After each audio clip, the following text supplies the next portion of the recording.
আমার যা যে প্রেগনেন্ট সেই কথাটা সে এড়িয়ে যেতে চাইলো, কিন্তু এটা আবার কেমন কথা যে কেউ প্রেগনেন্ট সেই কথাটা কাউকে বলা যাবে না। আমার যাকে দেখে স্পষ্ট বোঝা যাচ্ছে যে সদ্য তার 7 মাস চলছে, তার মানে আমার ভাসুর হয়তো বা 7 মাস আগে এই বাড়িতে এসেছিল। কিন্তু এই বাড়িতে তো আমার ভাসুরের কোনো নামগন্ধই নেই। আমার ভাসুরের সাথে আমার বরের কোনো শত্রুতা আছে নাকি যে দুজন দুজনকে দেখতে পারে না? এমনটাও নয়। আমিও তো এই বাড়িতে এসে পড়েছি প্রায় 2 মাস হয়ে গেল। এই 2 মাসের মধ্যে তার কোনো কল বা মানি অর্ডার বা অন্য কোনো জিনিসপত্র আদান প্রদান কিছুই হতে দেখি না আমার ভাসুরের সাথে। এরপর আমি একা একাই ভাবলাম যে আমার জায়ের এই অবস্থা আর এই মুহূর্তে আমার শ্বশুর কেন তাকে দিয়ে প্রতি রাতে পা মালিশ করায়। আমার শ্বশুরের তো এটা বোঝা উচিত যে তার এই অবস্থায় এরকম কাজ করা উচিত নয়, তার একটু আরাম করা দরকার। একদিন আমরা সবাই মিলে খাবার খাচ্ছিলাম, ওই মুহূর্তে আমি বললাম আমার যাকে যে আমি তোমার জন্য চাটনি বানিয়েছি, এই মুহূর্তে তো তোমার একটু চাটনি খেতে ইচ্ছা করে। এই কথাটা শুনে আমার জায়ের গলাতে খাবারটা আটকে গেল। এই কথা শুনে আমার যা আমার দিকে রেগে মেগে বলতে লাগলো, তোমার কি হয়েছে? তোমাকে কে বলেছে আমি প্রেগনেন্ট, যেখানে আমার বর এখন পর্যন্ত বাড়িতে আসেনি? এটা শুনে আমার পায়ের তলা মাটি সরে গেল যে আমার যা কিভাবে এত মুখ ভরে মিথ্যা কথা বলছিল, যেখানে আমি খুব ভালো করেই জানি যে সে গর্ভবতী। আর যদি তার বরই বাড়িতে না আসে তাহলে এই বাচ্চা টাকা। আমার শ্বশুর আমাকে বলল, শোনো বৌমা, তোমাকে কে বললো এইসব কথাবার্তা? এই মুহূর্তে তো আমাদের পরিবারের কোনো খুশির খবর নেই, আমরা শুধুমাত্র তোমাদের মুখের দিকে তাকিয়ে আছি এখন।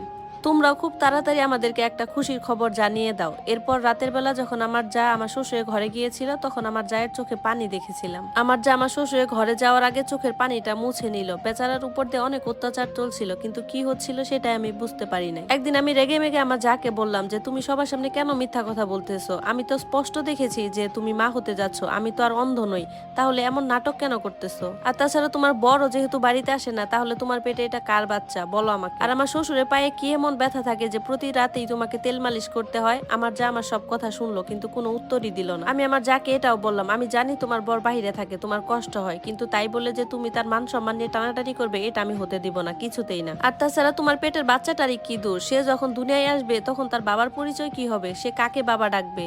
তখন আমার যা আমার কথা শুনে বলতেছে, আচ্ছা ঠিক আছে, তুমি যেহেতু জানতেই চাও যে আমি প্রতি রাত আমার শ্বশুরের ঘরে কি করি, তাহলে আজকে আমার পরিবর্তে তুমি আমার শ্বশুরের ঘরে যাবে, গিয়ে সেখানে তোমার যা জানা জেনে এসো। আমি বললাম আচ্ছা ঠিক আছে। তখন আমার যা আমাকে বলে, শোনো, শ্বশুরের ঘরের কিন্তু লাইটটা আগে থেকেই বন্ধ থাকে, তুমি যাওয়ার পরে তেল মালিশ করতে চাইবে, আস্তে ধীরে ধীরে সুস্থে তেলটা মালিশ করে দিও, কোনো সমস্যা নেই। আমি বললাম আচ্ছা ঠিক আছে, আমি যাব, কারণ আমি জানতে চাই যে ভিতরে কি হচ্ছে। আমি সেদিন আমার শ্বশুরের ঘরে চলে যাব, তখন আমার যা বললো, ঘরে ঢুকে দরজাটা আগে বন্ধ করে দিও, আর যদি কোনো কথা জিজ্ঞাসা করে তাহলে হ্যাঁ হোক কিছু একটা বলে দিও।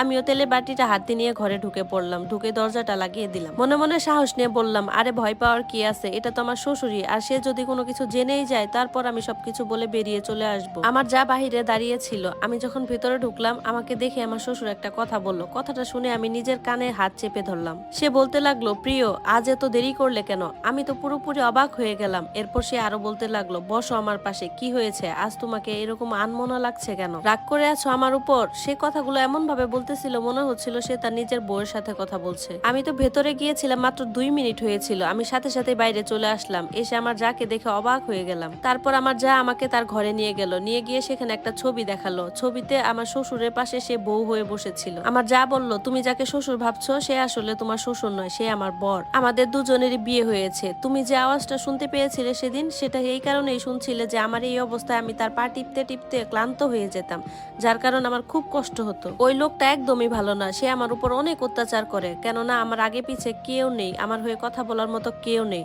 আর আমার পেটের বাচ্চাটা এটাও তারই বাচ্চা। সে আমাকে বলেছিল যখন আমার বাচ্চাটা হওয়ার টাইম হয়ে আসবে তখন আমাকে গ্রামের বাড়িতে পাঠিয়ে দিবে, আর এরপর বাচ্চাটা নিয়ে যখন চলে আসবো তখন সবাইকে একটা না একটা বুঝিয়ে দিবে যে সেই বাচ্চাটাকে দত্তক নিয়েছে। আর এই প্ল্যানটা তোমার বরের সাথে মিলেই সে বানিয়েছে, যাতে তুমি জানতে না পারো, না হলে তো এই বংশের বদনাম হয়ে যাবে। এই ব্যাপারটা আর কেউ জানে না। সেদিন তোমার ঘরে যে মহিলাটা এসেছিল সে আমার বরের বোন ছিল, সেও এই ব্যাপারে সবকিছুই জানে, তারপরও সে মুখ খুলে না। সেদিন যখন তুমি আমার প্রেগনেন্সির ব্যাপারটা জানতে পেরে যাও, সেই রাতে আমার বর আমাকে খুব মেরেছিল, আর যার কারণে আমার মুখে এতগুলা ক্ষতর দাগ তুমি দেখতে পেয়েছিলে। সেদিন সারা রাত সে আমাকে অনেক কথা শুনিয়েছে। আসলে এই বংশটাই একটা